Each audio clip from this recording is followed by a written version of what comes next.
ناظرین گرامی، آج ہم آپ کو حال ہی میں دریافت ہونے والے ایک سونے کے پہاڑ کے متعلق بتائیں گے کہ جسے قرب قیامت کی نشانی بتایا جا رہا ہے۔ دریائے فرات سے برآمد ہونے والے اس پہاڑ کی حقیقت کیا ہے اور کیا واقعی قیامت قریب ہے، یہ جاننے کے لیے ویڈیو کو آخر تک ضرور دیکھیے گا اور اس قیمتی معلومات کو اپنے دیگر دوستوں کے ساتھ شیئر کرنا ہرگز مت بھولیے گا۔ دوستو، کوہ ارارات کی برف پوش چوٹیوں سے ایک دریا نکلتا ہے۔ یہ وہی ارارات پہاڑ ہے کہ جس کے بارے میں کہا جاتا ہے کہ یہاں سیدنا نوح علیہ السلام کی کشتی طوفان نوح کے اختتام کے بعد آ کر ٹھہری تھی۔ یہ پہاڑ اس سلسلہ کوہ میں واقع ہے جسے آرمینیائی پہاڑی سلسلہ کہتے ہیں۔ اس سلسلے کی سب سے بلند چوٹی ارارات 16,854 فٹ بلند ہے۔ یہاں سے نکلنے والے دریا کا نام فرات ہے۔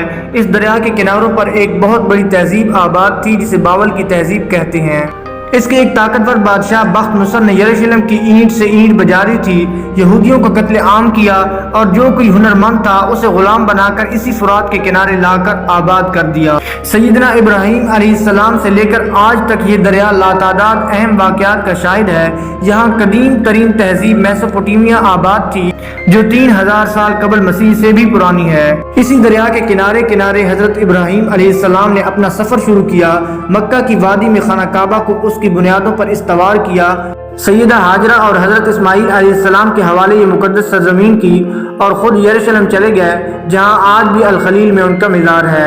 اس پورے سفر کے ہر شہر اور علاقے کو یہودی مقدس مانتے ہیں اور اسے واپس حاصل کر کے آخری زمانے میں قائم ہونے والی عالمی یہودی سلطنت میں شامل کرنا چاہتے ہیں کہ اسی فرات اور دجلہ کے درمیان واقع ڈیلٹا میں قادسیہ کی جنگ ہوئی تھی، جہاں اپنے زمانے کی عالمی قوت ایران حضرت عمر رضی اللہ تعالیٰ عنہ کے زمانے میں عرب کے مسلمانوں کے ہاتھوں ذلت آمیز شکست کا شکار ہوئی تھی۔ پیارے ساتھیوں، یہ دریا جو شاید ابتدائے آفرینش سے ہی چلا آ رہا ہے، ایک مسلسل کشمکش اور قوت و طاقت کی مٹ بھیڑ دیکھ رہا ہے۔ یہ کشمکش اس وقت شروع ہوئی جب اس کے کناروں پر موجود میدانوں میں تیل دریافت ہوا۔ شام میں دیرہ الزور کے تیل کے چشمے دریائے فرات کے دونوں کناروں پر واقع ہیں۔ یہاں سے روزانہ 3,85,000 بیرل تیل نکالا جاتا ہے، جبکہ عراق کے تیل کے کنویں دجلہ و فرات دونوں دریاؤں کے آس پاس پھیلے ہوئے ہیں اور اس کے پاس 140 ارب بیرل کا ذخیرہ موجود ہے۔ یہ تیل گزشتہ 100 برس سے اب صرف تیل نہیں رہ گیا بلکہ کاغذی کرنسی کی مالیت طے کرنے کے لیے سونے کا سب سے بڑا متبادل ہے۔ گویا یہ آج کے دور میں وہی حیثیت رکھتا ہے جو رسول اللہ صلی اللہ علیہ وسلم کے زمانے میں سونے کی تھی۔ اسی سونے سے تشبیہ دیتے ہوئے رسول اکرم صلی اللہ علیہ وسلم نے فرات کے کناروں کا ذکر کیا ہے۔ آپ صلی اللہ علیہ وسلم نے فرمایا کہ عنقریب دریائے فرات سے سونے کا پہاڑ نمودار ہوگا۔ جو لوگ اس کے بارے میں سنیں گے تو اس کی طرف چل پڑیں گے اور جو پہاڑ کے پاس ہوں گے وہ کہیں گے کہ اگر ہم نے اسے چھوڑ دیا تو دوسرے لوگ اسے لے جائیں گے۔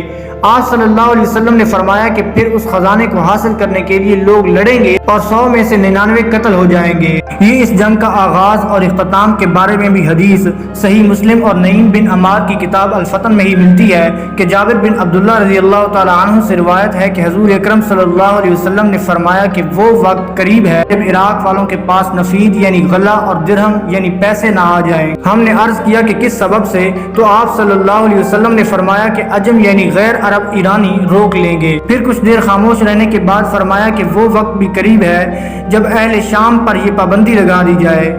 پوچھا گیا کہ یہ پابندی کس طرح سے ہوگی، تو پھر آپ صلی اللہ علیہ وسلم نے فرمایا کہ اہل روم یعنی مغرب والوں کی طرف سے۔ پھر تھوڑی دیر خاموشی کے بعد ارشاد فرمایا کہ میری امت میں ایک خلیفہ ہوگا جو لوگوں کو مال لپ لپ بھر کر دے گا اور شمار نہیں کرے گا۔ اس کے بعد آپ صلی اللہ علیہ وسلم نے قسم کھائی اور فرمایا کہ اس اللہ کی قسم جس کے قبضے میں میری جان ہے، اسلام اپنی پہلی حالت کی طرف لوٹے گا جس طرح کہ اس کی ابتدا مدینے سے ہوئی تھی، یعنی فرات پر سونے کے پہاڑ کے لیے ہونے والی جنگ 100 میں سے 99 افراد کی جان لے لے گی اور اس کے بعد امام مہدی مسلمانوں کی قیادت کریں گے۔